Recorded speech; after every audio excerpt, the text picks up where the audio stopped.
Imagine being 100 miles off the coast of Guadalcanal, where the only sound should be the ocean. For decades, the sea has swallowed ship's hull, leaving only silence and shadows in the deep abyss. In 1963, the legendary American anthology series The Twilight Zone brought one such dark mystery to life. An episode titled The 30-Fathom Grave introduced viewers to a world where the dead refuse to rest. Set in 1963, the story follows a U.S. Navy destroyer patrolling the vast and lonely Pacific waters. The crew expects a routine mission, but the ocean floor holds a secret buried since World War II. Beneath the surface lies American ship number 714, a submarine lost beneath 30 fathoms of crushing pressure. While the modern SSBNS roams silently, this sunken relic begins to scream in its own haunting way. A rhythmic, metallic knocking starts echoing from the depths, chilling the nerves of every man on deck. The signalman watches the horizon, but the true terror is vibrating through the hole beneath his feet. Down in the shaft alley, the sound is louder, a frantic tapping that defies any rational explanation. The roving watch pauses in the dim light, hearing a ghost pleading for entry into the living world. Is it a simple mechanical failure, or a desperate message sent across time from the year 1943? Like a coffin that refuses to stay buried, the sub haunts the sonar with its impossible heartbeat. In the engine room lower level, the heat feels colder as the knocking grows persistent and demanding. Every man on board wonders what to do when the sonar confirms there is no life left. How can a ship be screaming when its crew has been gone for 20 long, watery years? From the MULL to the utilities lockers, the mystery of Ship 714 spreads like a damp fog. Rod Serling's fiction chilled audiences in 1963, capturing the primal fear of the unknown deep below. The reality of what sailors encounter in those steel tubes is often far more unsettling than fiction. To understand why Serling wrote The 30-Fathom Grave, you must understand the man behind the typewriter. Rod Serling knew the weight of a combat uniform and the guilt of surviving when others did not. Long before he reached Hollywood, Serling served in World War II, fighting across the brutal Philippine landscape. His experiences in the Pacific Theater deeply colored the haunting stories he would later share with television audiences. Serling's first-hand military service gave a chillingly authentic voice to his 1963 script, The 30-Fathom Grave. In this story, the crew encounters Chief Bell, a man haunted by the sinking of Submarine 714. 2 decades before the episode's setting, Submarine 714 vanished beneath the waves of the Solomon Sea. Every soul on that vessel perished in the depths, leaving Chief Bell as the only survivor. As a young signalman, Bell made a single, catastrophic mistake that doomed his entire crew forever. While changing an infrared filter at night, he accidentally dropped a signal light into the dark water. That brief flash of light was all the Japanese destroyers needed to pinpoint the submarine's position. The silence of the ocean was shattered by depth charges, sending his brothers to a watery grave. Guilt is a ghost that doesn't need a haunted house to follow you through your life. For Bell, every roving watch became a desperate attempt to outrun the echoes of the dead. He could almost hear the frantic tapping of his trapped crew echoing through the cold shaft alley. Even in the engine room lower level, the phantom sounds of the sinking sub refused to fade. Modern sailors on an SSBN or walking through malls still feel that same chilling sense of isolation, from the complex utilities to the deepest hull. The weight of survival, the burden many veterans carry. If you were the only survivor, would you hear the rhythmic knocking of the lost too? How much of our fiction is actually just a filtered version of a veteran's dramatic memory? Serling's fiction, in just entertainment, it is a mirror reflecting the hidden scars of war and survival. That sense of lingering presence, of ghosts born from trauma, is not just confined to television scripts. It lives on today, whispering through the pipes and engine rooms of our active, modern fleet. To understand these whispers, we must return to the dark waters of the Battle of the Solomon Sea, 2 decades before Rod Serling's script aired in 1963. The fate of Submarine 714 was sealed. It was a time of silent prowling, where every shadow on the horizon could mean instant death. Imagine a roving watch moving through quiet corridors, his footsteps echoing in the cramped shaft alley. The crew worked in the engine room lower level, surrounded by the rhythmic heartbeat of iron machinery. High above them in the mow, sailors prepared for a night that would haunt naval history forever. On that fateful night, a signalman named Bell stepped out to perform a standard, delicate task. His mission was simple: replace a cracked infrared filter while keeping the boat hidden in total darkness. But in the pitch-black silence, a single, clumsy moment changed the course of history for everyone aboard. A heavy signal light slipped from his fingers, clattering against the cold steel of the outer hull. That brief flash of white light cut through the gloom like a flare for all to see. Miles away, the sharp eyes of Japanese destroyers scanned the horizon for even the slightest visual mistake. They spotted the unauthorized glow instantly, pivoting their massive guns toward the unsuspecting American vessel. Below deck, the utilities crew felt a shuddering vibration as the enemy destroyers closed the distance. The depth charges began to fall, turning the silent ocean into a chaotic tomb of pressurized steel. Submarine 714 descended into the abyss, carrying its secrets down to a 30-fathom grave of legend. This wasn't just a television plot. It reflected the terrifying technical reality of wartime naval combat. Even on a modern SSBN, the fear of a single light leak remains a haunting operational concern. Every signalman knows that one mistake in the dark can lead to a lifetime of spectral regret. The tragedy of the 714 reminds us that some mistakes never truly stay buried in the deep. Today, the silent halls of our newest ships still echo with the heavy lessons learned in blood. We look back at the Solomon Sea not just as history, but as a chilling maritime warning. Standing on the wind-swept deck, we must understand why these stories haunt us long after going topside. Navy sailors are trained to identify every mechanical blind spot across the massive, iron hull of a vessel. Yet, we often remain blind to the heavy, spectral ghosts carried silently within our own restless minds. Deep within a submerged SSBN, high stakes leave a lasting mark on the psyche of every sailor. Rod Serling's survivor guilt fueled the eerie, shadowed tales he typed out in his lonely home office. From the signalman's post to the utilities deck, the crushing pressure of the deep remains undeniably constant. From the grease-stained shaft alley to the Mull missile compartment, stress haunts every cramped corner of the vessel. A lonely roving watch in the engine room lower level leaves too much time for internal reflection. Visualize your internal sonar, searching for the faint, pinging signs of hidden emotional distress and mental fatigue. Why do we find it easier to believe in ghosts than to admit we need to talk? Therapy acts as a vital damage control team, patching the leaks when your mental health feels overwhelmed. Facing the shadows of service shouldn't be a solitary mission that you must undertake entirely alone. BetterHelp provides professional therapy through seamless phone calls, video chats, or even secure, private messaging sessions. This flexible support helps you address the psychological blind spots that haunt your daily routines and habits. Connect with licensed professionals who truly understand the unique, crushing weight of high-stress military service roles. Addressing these internal echoes is just as important as maintaining the ship's most critical mechanical systems.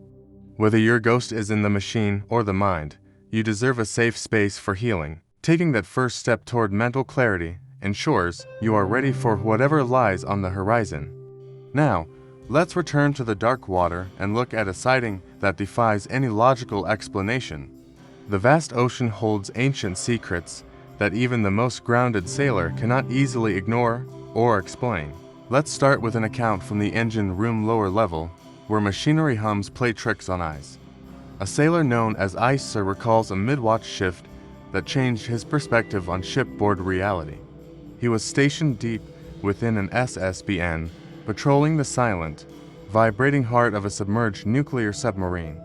On this particular night, his duties as a roving watch led him into the humid engine room depths. With the air thick with oil, Ice Sir moved carefully past the massive, turning gears of the ship. Near the shaft alley, the constant mechanical roar began to feel strangely like a low, rhythmic whispered secret. He moved through them all, checking gauges and valves with the mechanical precision of a seasoned veteran sailor.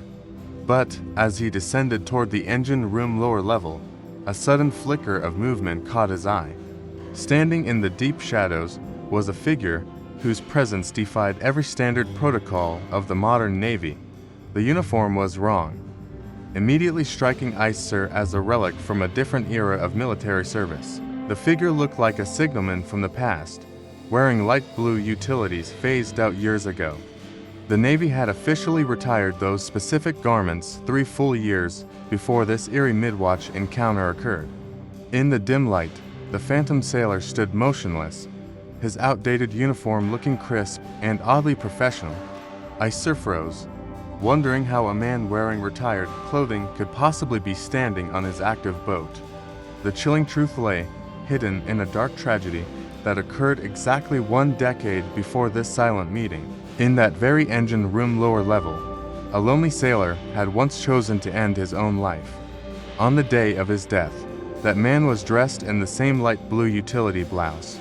Now, 10 years later, he seemed to be repeating his final watch in the belly of the ship, reporting a sighting of a man who shouldn't exist, the challenge every brave submariner eventually fears. Because when utilities have been phased out for years, simple tricks of light cannot explain a decade-old tragedy. If the engine room is the heart of the sub, the missile deck is its silent, heavy conscience. On the USS West Virginia, the missile tubes are massive steel pillars, leaving little room for a second shadow. Author R.S. Rousseau shares a haunting story about this SSBN in his book, Odd and Chilling Encounters Part 2. A missile technician found himself alone on the missile compartment upper level during the deep graveyard shift. His duty required him to serve as a roving watch from 23:30 until the early light of 7:30. Even without the old utilities uniform, the submarine feels like a floating metal tomb in those dark hours. These massive missile tubes have a diameter of approximately 7 feet and 4 inches across. They stand like giant, silent sentinels that hold far more than just powerful weapons within their steel. In a space only 7 feet wide, there are very few places for a living man to hide. As the technician walked his patrol, his boots clicked rhythmically against the cold, metal deck. He began to notice a movement out of the corner of his eye, near the towering tubes.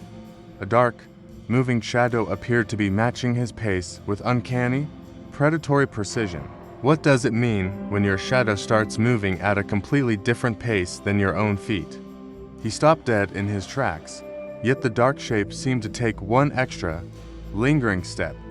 The air in the MULL grew heavy as if the ship itself was holding its collective breath. This technician wasn't just walking a standard patrol. He was being escorted by an invisible presence. Some believe the shadow belongs to a sailor who reportedly shot himself on board back in 2011. Even in death, it seems some crew members never truly finished their final watch under the waves. The isolation of being 100 miles out at sea makes every unexplained shadow feel like a threat. He remembered the tales of a signalman's ghost seen wandering near the depths of the shaft alley. He wasn't just walking a patrol, he was being escorted by something that knew exactly where he was going. Sometimes hauntings follow the geography, linking the mountains of Hawaii to the steel hulls in the harbor. Most tourists look at the stairway to heaven on Oahu and see a challenging hike for vacation. The sailors moored at Pearl Harbor look at those peaks and see a gateway between two worlds. This rickety ladder stairway clings to a steep mountainside near Kaneohe on the Marine Corps' base side. Drivers on the H3 highway catch glimpses of the stairs ascending into the thick, tropical morning mist. For those serving aboard an SSBN in the harbor, the mountains represent more than just a view. A sailor known as Driftwolf shared a chilling account from his time stationed in those waters. His story centers on a senior chief, a man whose long service left no room for fantasy. Respect for the senior chief's rank meant that when he spoke, the entire crew listened with intent. It was exactly 3 o'clock when the senior chief began his required roving watch through the silent boat. He moved past the MULL and descended toward the engine room lower level where the utilities hum. Every sailor knows the heavy atmosphere of a submarine at 3 in the morning during a watch. The senior chief eventually reached the shaft alley, the deep, narrow corridor at the very back. In the dim light of the passage, he spotted a figure that did not belong to his crew. Standing there was a figure dressed as a World War II signalman, wearing a pristine vintage uniform. Why would a sailor from 1944 still be doing his rounds in a modern Pearl Harbor submarine? The figure did not acknowledge the senior chief, moving with a purpose that defied the current decade. As the senior chief watched in disbelief, the phantom sailor approached the very end of the boat. Without breaking his stride, the apparition passed through a solid steel bulkhead like smoke through a door. A steel bulkhead is designed to keep the ocean out, but it could not keep this sailor in. The senior chief stood alone in the shaft alley, shaken by an encounter that logic could not explain. Even a seasoned veteran of the deep can find himself haunted by the echoes of those before. But not all encounters are as peaceful as a lone sailor standing watch on patrol. Some stories are visceral and terrifying, chilling even the most hardened veterans of the deep. On the USS Rhode Island, these encounters weren't just sightings, they were truly disturbing and life-altering. In fact, 3 separate personnel were reportedly sent to mental institutions after their harrowing experiences on board. We must ask what it takes to actually break a seasoned submariner's disciplined mind. Is it the crushing isolation of the sea, or something darker sharing that space? Consider the USS Maryland, a massive SSBN designed for the silent, heavy weight of nuclear deterrence. A ship in port is supposed to be a cold machine, perfectly still and lifeless. Yet, reports suggest the steel hull sometimes acts like it is unsettlingly alive. Inside the nuclear weapon storage area, signs are bolted down to maintain strict order and safety. Senior submariners watched in disbelief as these heavy metal signs began to move in perfect unison. The ship was docked in a dead-still port, with no waves or machinery to cause movement. There was no vibration, no swaying, yet the warning shifted as if guided by unseen hands. It felt like the very conscience of the missile deck was being manipulated from the shadows. These physical anomalies were only the beginning of a much deeper, more psychological haunting. Moving into the early 2000s, the reports from the USS Rhode Island became even more graphic. A senior chief, a man of unquestionable experience, reported seeing shadows that defied all logical explanation. These weren't just tricks of the light in the mull or the engine room lower level. He described horrifying visions of severed heads appearing in the cramped, metallic corridors of the sub. Such gruesome apparitions suggest a haunting that is far more aggressive than simple ghostly echoes. Imagine walking the roving watch and seeing the face of death staring back from the bulkhead. This is the peak of horror for those trapped within the steel walls of an SSBN. The air becomes heavy, and the humming machinery starts to sound like a low, rhythmic groan. For 3 sailors, the weight of these visions became too much for the human mind to bear. They were removed from duty and sent to mental institutions, their careers ended by the unexplained. Were they falling into the blind spots of the mind, or seeing something truly there? The isolation of the deep can magnify fear until it manifests as a physical, terrifying presence. These men weren't just imagining things. They were reacting to a reality that shouldn't exist. The boundary between a cold machine and a haunted vessel begins to blur in the darkness. When signs for nuclear weapons move on their own, you have to wonder what's really pulling the strings. While some ghosts are frightening, others become part of the ship's permanent crew, honored in paint and memory. Deep within the steel hull of an SSBN, the air carries weight beyond the crushing ocean pressure. On the USS Florida, sailors speak of a legacy that transcends the standard logs of military service. Matthew Casey 5059 was among those stationed on the Florida, witnessing the unique culture of the silent service. Every corner of the boat, from the shaft alley to the engine room lower level, holds a memory. But one story lingers more heavily than the rest, centering on a tragic loss in Machinery Room 1. Records describe an RM-3 who tragically hung himself within the confines of Machinery Room 1. The suddenness of his suicide left a void in the tight-knit community living beneath the waves. In the silent depths, news of such a tragedy echoes through the mole and into the torpedo room. To process the loss, the crew decided to ensure their brother-in-arms was never truly forgotten. They commissioned a mural in the torpedo room, a visual tribute to the man who left them. This painting serves as a window into the ship's tragic past, etched directly onto the cold steel. Does a mural invite a spirit to stay, or does it simply acknowledge he never truly left? A roving watch passing the mural often feels a presence that the official records cannot explain. Even the utilities personnel and the signalmen find themselves pausing before the radio man's painted likeness. Some say they see movement in the corner of their eye while performing routine maintenance near the mural. It is a haunting that is also a remembrance, a delicate balance between grief and ghostly encounters. The RM-3's presence is a reminder of the psychological toll that life on a submarine can take. His image watches over the torpedoes, a silent guardian of the vessel's most lethal cargo. Shipmates often wonder how you share a workspace with someone you know died right where you stand. Like the tragedy of the sailor on the West Virginia, this story bridges the gap between worlds. The mural stands as a testament to a man who remains a permanent resident of Machinery Room 1. He is a radio man who still answers a call no one else can hear in the dark. Some ships aren't just haunted by individuals. They are haunted by the crushing weight of history itself. The USS Pampanito serves as a silent memorial today, but its decks hold secrets from 1944. During its third war patrol, this submarine prowled the dark waters, hunting for Japanese merchant convoys. In a tragic twist of fate, the crew accidentally torpedoed a notorious hell ship filled with prisoners. These vessels earned their reputation by packing Allied foes into suffocating, overcrowded cargo holds for transport. The torpedoes struck home, and the vessel began its final plunge into the unforgiving depths of the sea. Only later did the submariners realize they had unknowingly targeted their own allies in the heat of battle.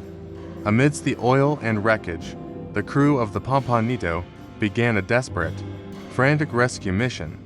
They pulled 73 British and Australian survivors from the water, their bodies broken by years of captivity. You can still watch the haunting 35mm film footage of this miraculous rescue on YouTube today. Seeing those skeletal faces emerging from the waves reminds us of the heavy price paid during the war. The transition from a killing machine to a hospital ship was sudden, straining every resource on board. In the 1940s, these submarines lacked dedicated doctors, relying instead on the skills of lonely pharmacists. These pharmacists worked tirelessly in cramped spaces, fighting to save men who had survived a watery grave. Despite their best efforts, one Australian prisoner succumbed to his injuries during the long journey to Saipan. He passed away quietly within the steel hull, never reaching the shore he had dreamed of for years. Today, museum workers walking the quiet corridors report seeing strange, visual shimmers in the air.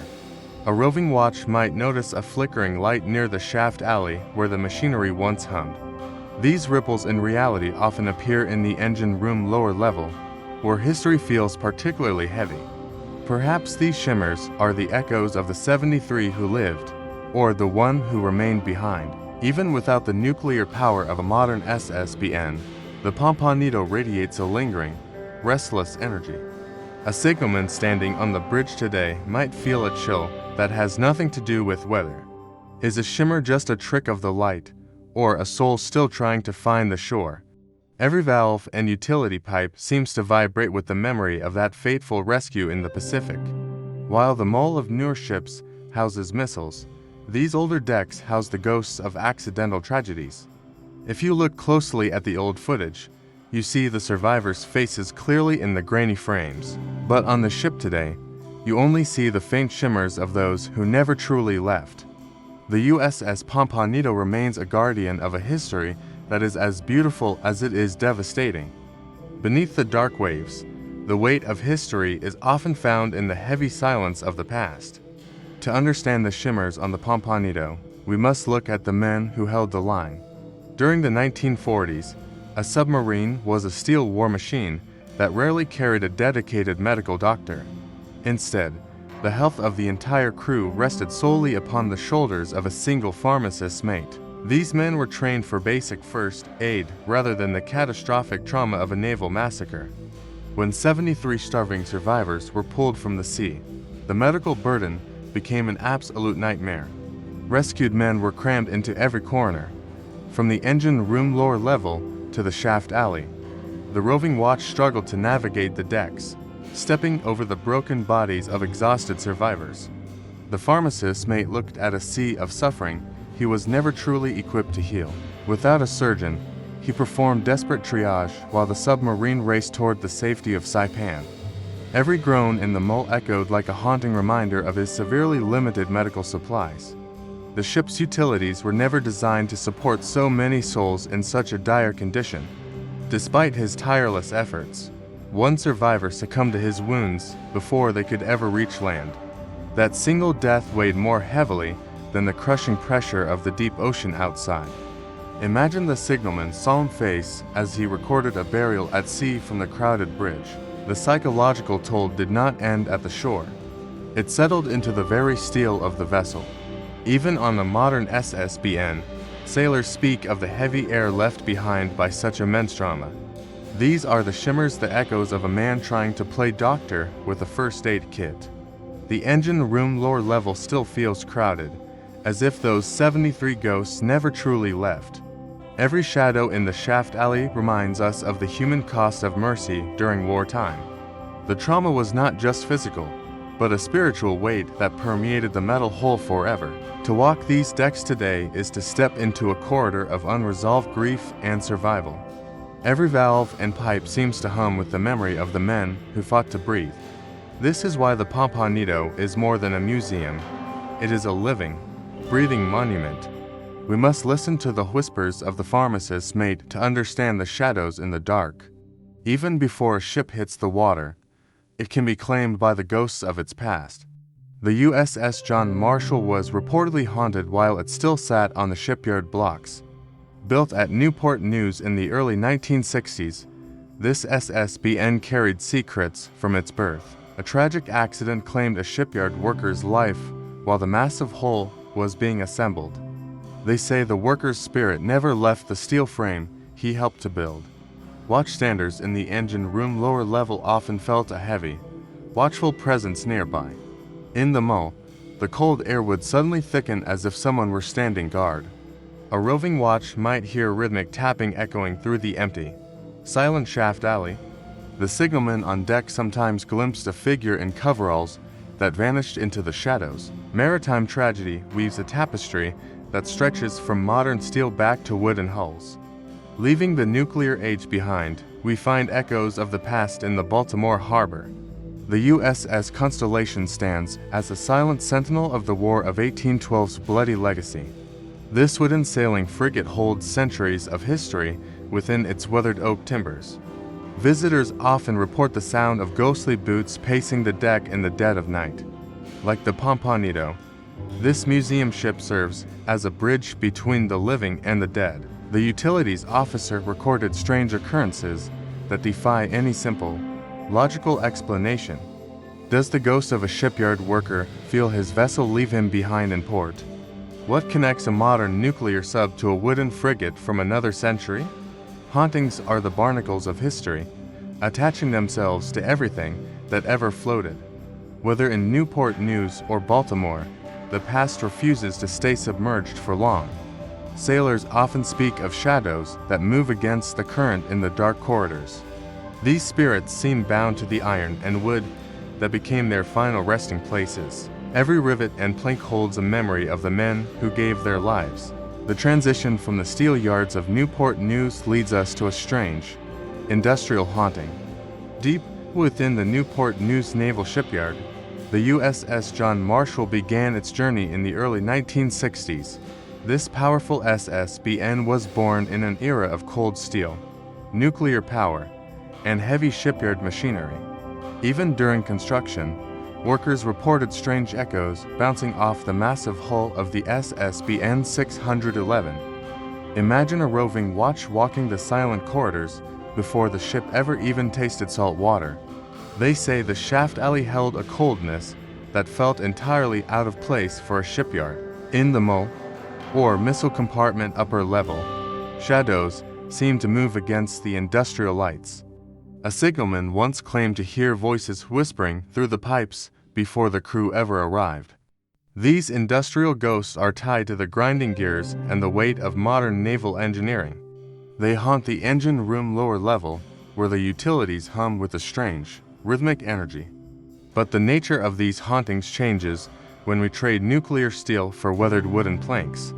In the harbor of Baltimore, a different kind of spirit waits aboard the legendary USS Constellation. This wooden sailing frigate dates back to the War of 1812, carrying centuries of maritime history. Here, the ghosts are not born of radiation and rivets, but of salt air and blood. While the John Marshall feels cold and mechanical, the Constellation feels alive with ancient memory. Visitors often feel a heavy presence near the old masts, far removed from the modern SSBN. The creak of the deck replaces the hum of the engine room lower level in this comparison. A signalman on the Constellation would have used flags, not the high-tech sensors of a sub. Yet, whether in a shaft alley or a wooden hold, the feeling of being watched remains. The roving watch of the past and present both share the same chilling sense of unease. It is a bridge between the industrial ghosts of the 1960s and the legends of 1812. We see that technology evolves, but the spirits within the whole remain remarkably the same. From the MULL to the wooden rigging, these ships carry more than just their human crews. They carry the weight of every soul who served, suffered, and stayed behind in the dark. As we move from these historical docks, the stories only grow deeper and more mysterious. Our final true account might be the most bone-chilling of all, because it doesn't look like any sailor. In the year 2000, in the waters of Groton, Connecticut, something was moving in the overhead pipes. A sailor known as Lama Walker 744 stood his watch while a mysterious presence lurked nearby. Stationed on an SSBN, he navigated the narrow passageways where the heavy weight of the ocean pressed in. While the engine room lower level hummed with power, a different kind of energy began to stir. The crew whispered about an entity they called the Blue Streak, a flickering ghost seen near the machinery. This phantom was known to haunt the engine room and the deep, claustrophobic stretches of the shaft alley. It moved with an unnatural speed, a blur of motion that defied the laws of the physical world. A roving watch would often feel a sudden chill while passing through the silent, steel-lined corridors. But the Blue Streak was not the only thing hiding within the industrial maze of this submarine. High above the deck plates, nestled among the utilities and wiring, something else was watching the crew. Even in the MUL, or missile compartment upper level, the sense of being followed became an inescapable reality. Lama Walker looked up one night and saw a figure that no signalman or sailor could explain. It was a terrifying humanoid shape, thin and pale, scurrying through the tight spaces of the overhead. Like a xenomorph from a nightmare, it moved with a frantic, disjointed grace above the sleeping racks. How do you sleep when you know something is moving in the ceiling just inches above your head? The creature didn't wear a uniform or carry a wrench. It seemed born from the ship itself. If it isn't the ghost of a sailor, then what is it that scurries in a billion-dollar submarine? The clatter of metal against metal echoed through the hull, masking the sound of those frantic, clicking limbs. Every shadow in the corner of a sailor's eye became a potential glimpse of the pale intruder. No amount of training could prepare a man for the sight of something non-human skittering through the vents. It was far more humanoid and far more terrifying than the engine room ghost from our first story. The silence of a deep-sea patrol is often broken by the groans of the ship, but this was different. Even the most hardened veterans found themselves glancing upward while walking the long, dark passageways at night. The tension on the ship reached its peak as the crew realized they were never truly alone. It represents the ultimate fear of the deep, that we are trapped in steel with something we cannot name. They called it the Blue Streak, but what Llama Walker saw scurrying in the pipes was far more terrifying. As we leave these haunted corridors behind, we must look at where these stories truly find their life. Ghost stories aren't born in briefing rooms, but in the one place sailors truly speak, the smoke pit. Imagine a nuclear-powered SSBN where the air was thick with the hazy fog of a floating cigar lounge. In the 1970s, smoking was virtually allowed everywhere while patrolling the deep, dark reaches of the ocean. From the galley to the utility space, sailors shared tobacco and secrets while steady machinery hummed nearby. A roving watch could light up while walking his rounds through the silent, steel corridors of the ship. Up in the mull, the scent of cigarettes mingled with the cold air of the missile compartment. A signalman might enjoy a quiet puff while preparing for the next surfacing evolution in the morning. But, as the decades passed, the total freedom of those early patrols began to slowly, steadily vanish. By the year 2000, that wide-open liberty had shrunk into two tiny, designated 6-foot square boxes. One sanctuary was tucked away deep within the noisy, hot confines of the engine room lower level. The second small refuge for the crew was located far forward, near the living quarters of the hull.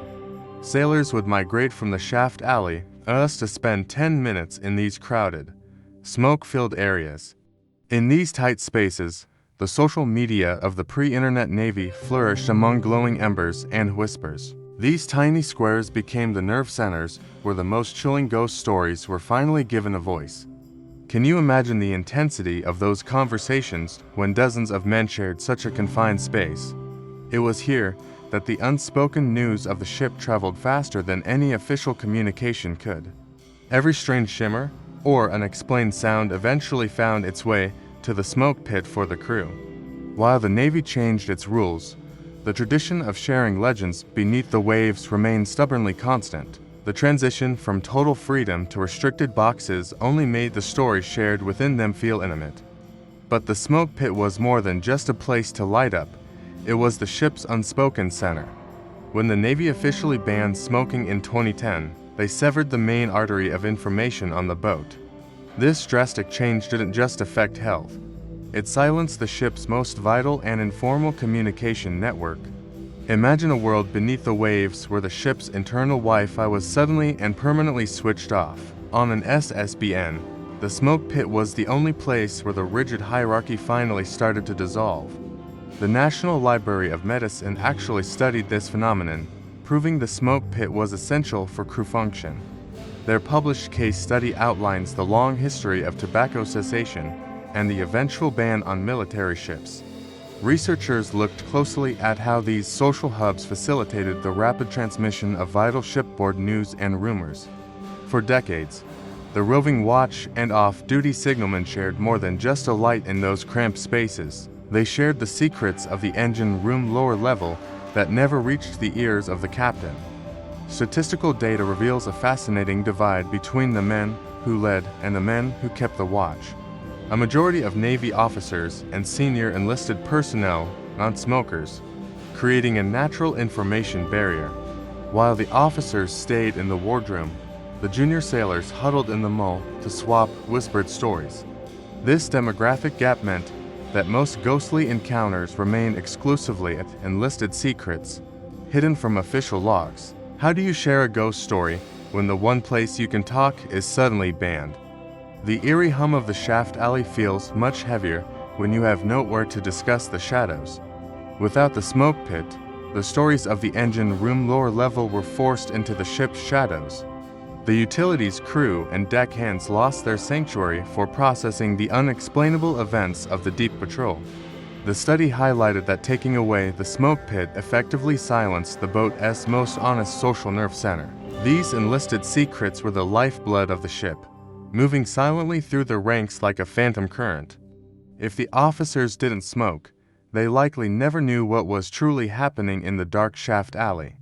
The 2010 ban forced these chilling accounts to find new, quieter ways to circulate among the weary crew. Although the haze is gone, the ghosts of the SSBN still linger in the cold, pressurized steel hallways. Information might be harder to find now, but the whispers in the mole haven't entirely faded away yet. With the smoke gone, the stories had to find new ways to circulate, but they never stopped being told. Is it any wonder that the most high-tech machines on Earth are also the most haunted? We spend months in steel tubes, thousands of feet below the sunlight, surrounded by the echoes of history. Within these pressurized hulls, the boundary between the living and the legendary begins to thin and fade. Every SSBN carries more than just missiles. It carries the collective memories of every crew that served. Imagine a roving watch walking the silent passageways, hearing footsteps that shouldn't be there at 3 a.m. down in the engine room lower level. The constant hum of machinery masks whispers from the past. Even the utilities and the pipes seem to groan with the weight of stories told in secret. A signalman standing his watch might glimpse a figure that vanishes before he can even call out. If you were trapped in a steel tube for 90 days, what would you start to see? The mole, or missile compartment upper level, stands as a cold, silent witness to these recurring shadows. Deep in the shaft alley, the darkness feels heavy, as if the ship itself is breathing with you. A submarine is truly a 300-foot-long memory box, preserved by the salt and the crushing pressure. These stories are the heritage of the deep, passed down from one generation of submariners to another. While the smoking band silenced the smoke pit, it could never truly quiet the ship's restless spirits. Are we ever truly alone in the deep, when every bulkhead holds the vibrations of those before? These confined spaces create a unique community where the line between fact and folklore becomes permanently blurred. Every creak of the hull and every unexplained knock serves as a reminder of our shared legacy. As we surface and return to the world of light, the shadows of the boat remain behind. They wait in the dark, ready for the next crew to descend into their pressurized, haunted world. Carry these stories with you, for they are the true heartbeat of the American submarine force. Until next time, keep your ears open for the knocking and your eyes on the dark water. I'm your host, and I will see you on the next watch, deep beneath the waves.